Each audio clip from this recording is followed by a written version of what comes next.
Welcome back to the Betting Exchange. You already know we want our fans to get in on all of the action, but we want you to do it responsibly. Please visit haveagameplan.org and bet responsibly. And with that being said, it's time for us to lock into a new segment, Man versus Spread.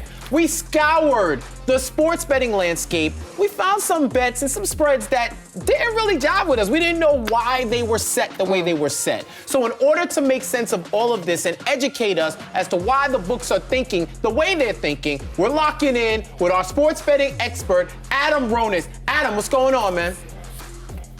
Feeling great, and you're right, every night, especially in the NBA, there's always some lines that look a little strange, but usually there's a reason behind it, so I'm going to help break it down. I love it. All right, let's go. Let's start it off. Erik, well, what are you seeing out there that has you saying, All right, well Adam, I looked at all the spreads, and I'm looking at teams, and I'm looking at the Cleveland Cavaliers. They've been playing great ball. They're fourth in the East, been dominant, been playing great basketball, and then they're playing against the Houston Rockets, who are at the bottom of the Western Conference. Why are the Cleveland Cavaliers only a 4.5-point favorite? Yeah, I think a lot has to do with Darius Garland. He's their leading scorer, and he's out. And we saw them play in their last game without him, and they struggled. They did win 93-90 against the Pelicans, but they didn't cover. They haven't been great against the spread lately. They were earlier in the year, but the books have adjusted. They become favorites. They're 1-5 against the spread in their last 6, 0-5 against the spread their last 5 as favorites.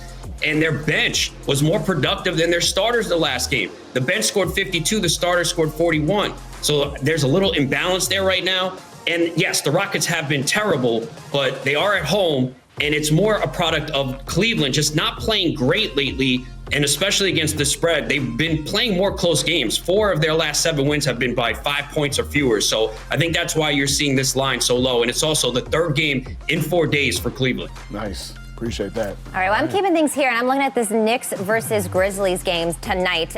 The line is 3.5. It's 4 now, favoring the Grizzlies. It opened up at 2.5, then it went to 3.5, and now it seems to have settled on 4. And this just seems a little bit fishy to me, especially those kind of short road favorites. And we've seen the way that the Grizzlies have been playing. And unfortunately, we've also seen the way that the Knicks have been playing recently. You got Ja Morant, one of the hottest players in the league, that's going to be playing in prime time in the mecca of sports. And we know that they like to ball out at Madison Square Garden. So to me, this 3.5-point spread seems a little bit fishy to me. What can you tell us about it?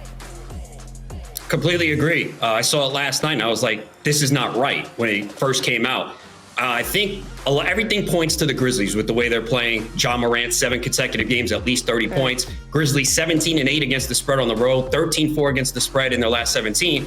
But the Grizzlies are playing their 4th game in 6 days. They're coming off an overtime loss to Philly on Monday, where Joel Embiid didn't play, so they shouldn't have lost that game. Right. The Knicks are well rested. It's only their 2nd game in 5 days. The Knicks play better at home.